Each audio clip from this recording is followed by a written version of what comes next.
Chapitre 1. Le récit de Calogrenant. Le roi Arthur, qui demeure pour tous le modèle de la vaillance et de la courtoisie, régnait alors sur la Bretagne. Il avait réuni, cette année-là, à l'occasion de la Pentecôte, une cour particulièrement brillante. En son château de Carduel, en Galles, la fête était vraiment somptueuse. Une fois les tables desservies, les chevaliers, par petits groupes, rejoignirent dans les salles du palais les dames, les demoiselles et leurs suivantes. Certains échangeaient des nouvelles, d'autres parlaient de l'amour, des angoisses et des tourments qu'on endure à cause de lui, et aussi des grandes joies qu'il procure. Autrefois, ses disciples étaient nombreux et savaient se comporter avec honneur, courtoisie et générosité. Ce n'est plus le cas de nos jours. Nombreux sont ceux qui, bien à tort, prétendent aimer alors qu'ils n'éprouvent pas le moindre sentiment. Il est bien regrettable de galvauder ainsi l'amour et de le tourner en dérision. Mais quittons les vivants pour retrouver ceux qui ne sont plus, car la courtoisie d'un mort est plus digne d'intérêt que la vulgarité d'un vivant. C'est pour cela que j'ai envie de parler de celui qui en est digne, le roi de Bretagne, dont la renommée est universelle et éternelle. C'est grâce à lui, je suis bien d'accord avec les Bretons, que perdure le souvenir des meilleurs chevaliers qui consacrèrent tant d'efforts à se couvrir de gloire. Ce jour-là, au grand étonnement de tous, le roi se leva et quitta l'assemblée.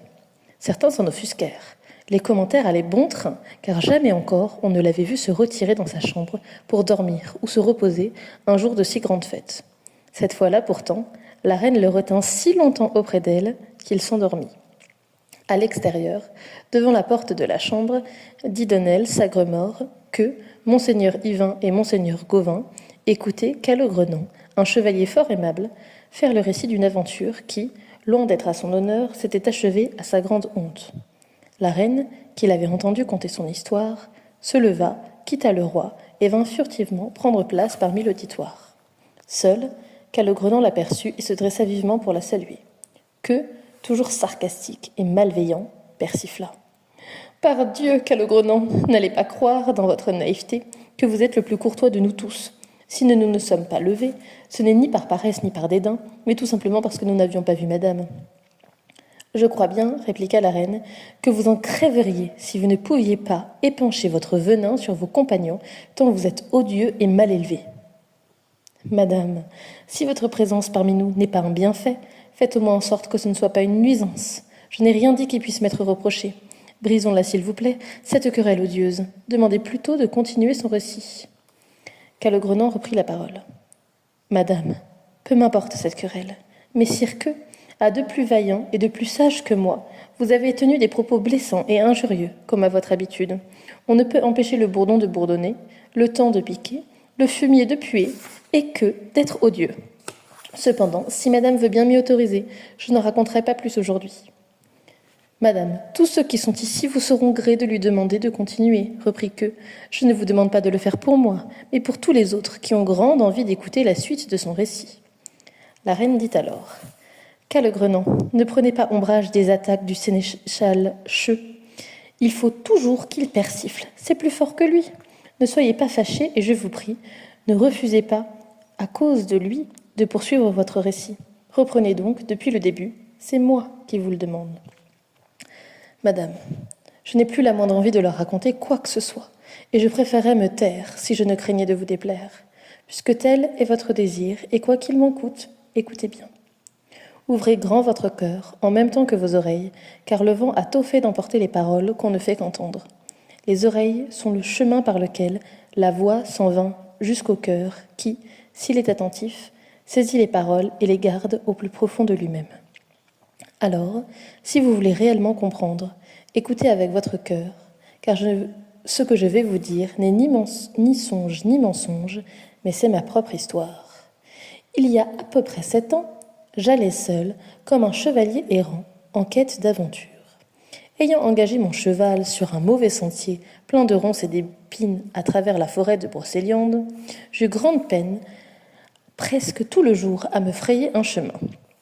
Quand je débouchai enfin, non sans mal, dans une lande, j'aperçus une tour à une demi-lieue de là. Je m'en approchai aussitôt et découvris le mur d'enceinte entouré d'un fossé large et profond. Sur le pont se tenait le seigneur du lieu, un autour perché sur son poing. J'avais à peine eu le temps de le saluer que, Bénissant le chemin qui m'avait mené jusqu'à lui, il me tenait déjà à l'étrier pour m'inviter à descendre de cheval, ce que je fis car j'avais besoin d'être hébergé. Ayant franchi le pont et la porte, nous arrivâmes dans la cour. Au milieu était suspendu un plateau de cuivre. Le vavasseur y frappa 3 coups à l'aide d'un maillet. Répondant à ce signal, ceux qui se trouvaient à l'intérieur du château sortirent des appartements et descendirent dans la cour. Un serviteur vint prendre mon cheval, que tenait le généreux vavasseur, tandis qu'une jeune fille s'approchait de moi. Elle était si fine, si élancée, avait une telle prestance dans son maintien, que c'était un ravissement pour le regard. Elle m'ôta fort adroitement et fort agréablement mon armure et me couvrit d'un court manteau de soie bleue, foncé, doublé de fourrure. Bientôt, tout le monde nous abandonna la place, nous laissant seuls, elle et moi, ce qui n'était pas pour me déplaire. Elle me fit asseoir dans un ravissant petit jardin, entouré de murs bas. Elle était merveilleusement belle, d'une grâce incomparable, et se montra si bien élevée, si instruite, de conversation si agréable, que j'étais totalement sous l'emprise de son charme. Mais hélas, à la tombée de la nuit, le vavasseur crut bon de venir me chercher pour souper. Bien à regret, je fus obligée d'accepter l'invitation de mon hôte. Je ne sais que vous dire du souper, sinon qu'il fut tout à fait à mon goût, puisque la jeune fille était assise en face de moi. Après le repas, le vavasseur me dit qu'il y avait bien longtemps qu'il n'avait hébergé un chevalier errant en quête d'aventure. Il m'invita à faire halte au retour, si je le pouvais. J'aurais risqué de l'offenser si j'avais refusé. Aussi, j'acceptai volontiers. Je fus confortablement logée cette nuit-là. Au lever du jour, mon cheval était scellé, comme je l'avais demandé. Dans ma prière, je recommandais au Saint-Esprit cet hôte si aimable et sa chère fille, et je pris congé d'eux le plus tôt possible. Je n'étais guère éloignée de chez eux que j'aperçus dans un essart des taureaux sauvages en liberté qui se battaient si furieusement en menant un tel vacarme que j'eus tout d'abord, je l'avoue, un mouvement de recul.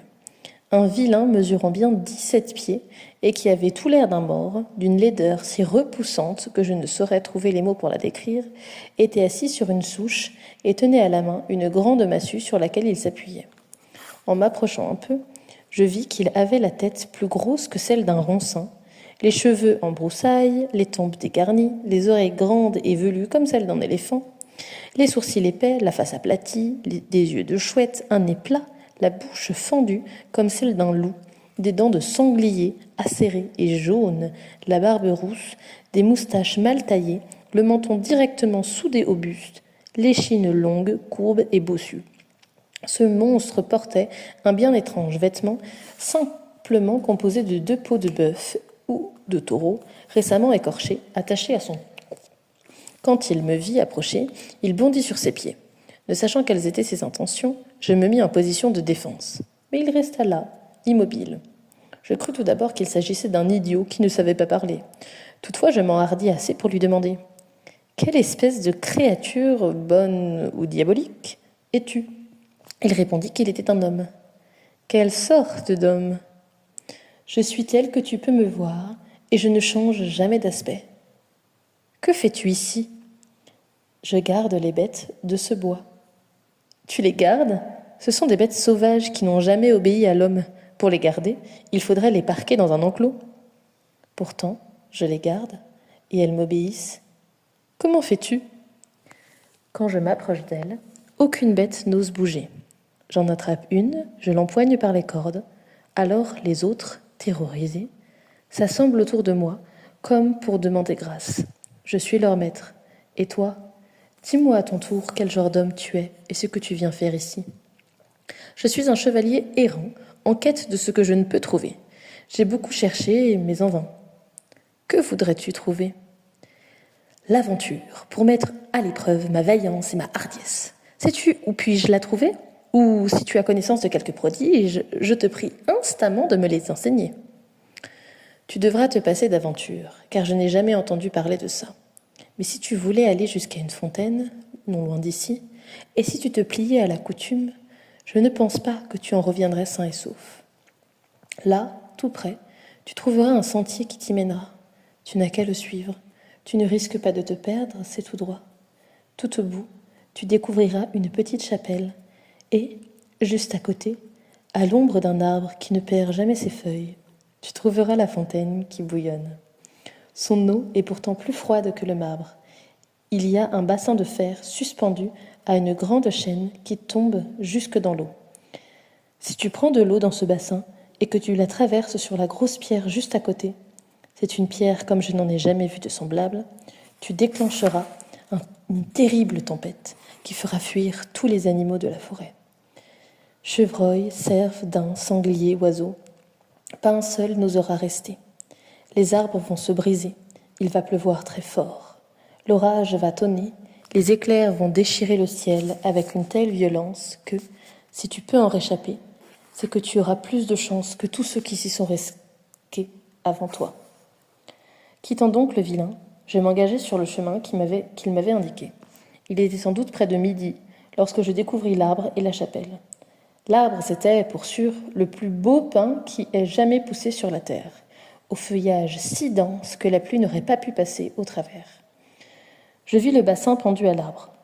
Il n'était pas de fer, mais de l'or le plus fin. Quant à la fontaine, elle bouillonnait comme de l'eau chaude.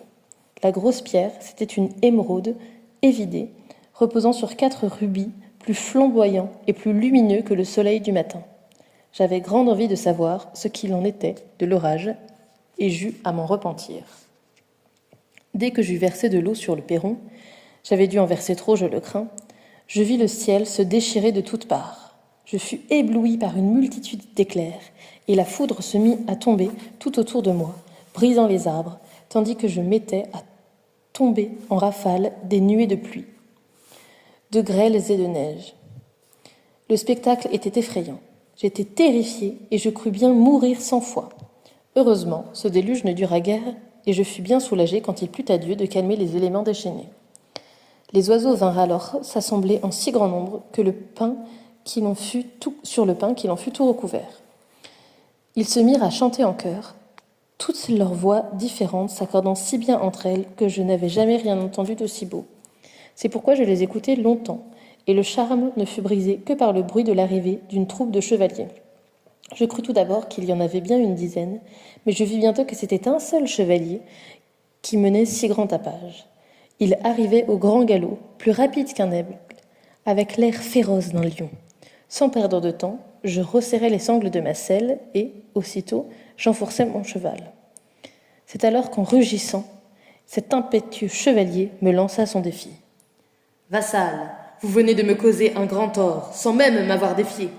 Si je vous ai, en quoi que ce soit, porté préjudice, vous auriez dû faire valoir votre droit avant d'engager les hostilités. Par votre faute, mes arbres ont été abattus pendant l'orage, et j'ai été chassé de mon château par la foudre. C'est à bon droit que je me plains, et vous pouvez être sûr que je ne ferai jamais la paix avec vous. » À ces mots, nous nous précipitons l'un contre l'autre. Je vous dirai, pour excuser mon déshonneur, que j'étais en bien mauvaise posture et que le combat était inégal. Mon adversaire me dépassait sans doute d'une bonne tête et avait un cheval meilleur que le mien. Je le frappe aussi fort que je peux sur le haut de son écu. Ma lance vole en éclats, alors que la sienne, plus grosse et plus lourde que n'importe quelle autre lance, demeure intacte. Il m'en frappe si rudement qu'il me fait basculer sur la croupe de mon cheval et qu'il me jette à terre. Sans un mot, sans un regard, il m'abandonne ainsi à plat ventre, au milieu du chemin, couvert de honte, et disparaît en emmenant mon cheval. N'osant pas suivre le chevalier de peur de commettre une nouvelle folie, de toute façon, il était déjà trop tard, il avait disparu. Je restai assis un moment près de la fontaine, complètement désemparé, pour reprendre mes forces et mes esprits. Finalement, je décidai de tenir la promesse faite à mon hôte et, abandonnant mes arbres et mon armure pour être plus léger, je rebroussai chemin, tout penaud. Lorsque je parvins chez eux à la tombée de la nuit, mon hôte et sa fille se montrèrent tout aussi prévenants et cordiaux que la veille. Ils me consolèrent en me disant qu'à ce qu'ils savaient ou avaient entendu dire, jamais encore aucun chevalier n'en avait réchappé. Tous avaient payé leur audace de leur liberté, quand ce n'était pas de leur vie. Voilà, vous savez tout de ma lamentable aventure. J'ai eu la folie de la conter devant vous pour la première fois. « Vous êtes mon cousin Germain, dit monseigneur Yvain. Il est normal que nous ayons l'un pour l'autre une grande affection. Laissez-moi vous dire que votre seule folie, c'est de m'avoir caché si longtemps votre mésaventure. Si l'occasion m'en est donnée, j'irai venger votre honte. » On voit bien que nous venons de sortir de table, dit Queue, incapable de tenir sa langue. Il y a plus de belles paroles dans un pot de vin bien plein que dans un muid de cervoise. On a bien raison de dire qu'un chat repu ronronne haut et fort, qu'on accomplit de grands exploits à la fin des banquets. Monseigneur Yvain, votre selle est-elle rembourrée? Vos choses de fer sont-elles astiquées et votre bannière déployée? Partirez-vous dès ce soir ou seulement demain? Faites-nous donc savoir quand vous courez à ce supplice, que nous ne manquions pas de vous faire un convoi funèbre. Et si vous faites un mauvais rêve cette nuit, renoncez donc. Note de bas de page. Ce n'est pas un simple trait de raillerie, de moquerie. On accordait au Moyen-Âge une grande importance à la signification des rêves. Les rêves prémonitoires sont nombreux dans les chansons de gestes. Suite du texte. Comment, fait la reine, Monseigneur Queue, avez-vous perdu la raison de ne savoir garder pour vous le fiel de votre langue? Elle vous cause bien du tort en ne faisant que persifler en toutes circonstances. À cause d'elle, vous êtes haï de tous. À votre place, je l'accuserais de haute trahison. Puisque vous êtes incapable de vous amender, on ferait bien de vous exorciser. Madame, répond Monseigneur Yvain, je me moque de ces railleries. Dans aucune assemblée, quelle qu'elle soit, Monseigneur Queue ne se montrera ni sourd ni muet. C'est sa manière d'être courtois. Pour ma part, je n'ai l'intention d'entamer ni stérile discussion, ni sotte querelle. Ce n'est pas celui qui porte le premier coup qui déclenche la bagarre générale, mais celui qui réplique. Ce ne sera pas moi. Je ne veux pas avoir l'air d'un dogue qui se hérisse et retrousse les babines quand un autre chien montre les crocs. Tandis qu'il parlait ainsi, le roi, qui venait juste de se réveiller, sortit de la chambre. Aussitôt, les barons se levèrent pour le saluer, mais il leur fit signe de se rasseoir. Lui-même s'installa à côté de la reine, qui reprit pour lui dans le détail le récit de Calogrenant. Comme elle comptait fort bien, le roi eut plaisir à l'écouter. Il fit alors serment sur l'âme de son père Uther Pendragon, sur l'âme de son fils et celle de sa femme, que dans moins de 15 jours, il irait voir la fontaine merveilleuse. Il y arriverait la veille de la Saint-Jean, et y ferait étape cette nuit-là. Il ajouta que tous ceux qui le souhaitaient pourraient l'accompagner. Ce que le souverain venait de dire accrut son prestige parmi la cour, car tous, tant barons que jeunes bacheliers, avaient la ferme intention de s'y rendre avec lui. Seul, Monseigneur Yvain ne partageait pas l'enthousiasme général, car il avait conçu le projet de tenter l'aventure en solitaire. Une fois là-bas, il le savait bien, Monseigneur Queue obtiendrait le droit de tenter l'épreuve avant lui. Ou bien Monseigneur Gauvin, s'il le demandait le premier. Le roi ne pourrait leur refuser ce privilège. C'est ainsi qu'il prit la décision de ne pas attendre. Que ce soit pour son bonheur ou pour sa peine, il irait seul. Il se rendrait dans moins de 3 jours à la forêt de Brocéliande et saurait bien trouver l'étroit sentier broussailleux, la lande et le manoir fortifié. Il se ferait héberger chez ce gentilhomme accueillant, dont la fille est si belle et si gracieuse. Il se hâterait ensuite d'aller jusqu'à la clairière, verrait les taureaux et l'horrible vilain qui les garde. Puis, s'il le pouvait, il découvrirait enfin la fontaine, le perron et le bassin, les oiseaux sur le grand pin, et il provoquerait la tempête. Mais ce projet, il doit le garder secret. Personne ne soupçonnera rien avant que l'aventure lui ait apporté gloire ou déshonneur. Que tout le monde le sache alors, mais pas avant.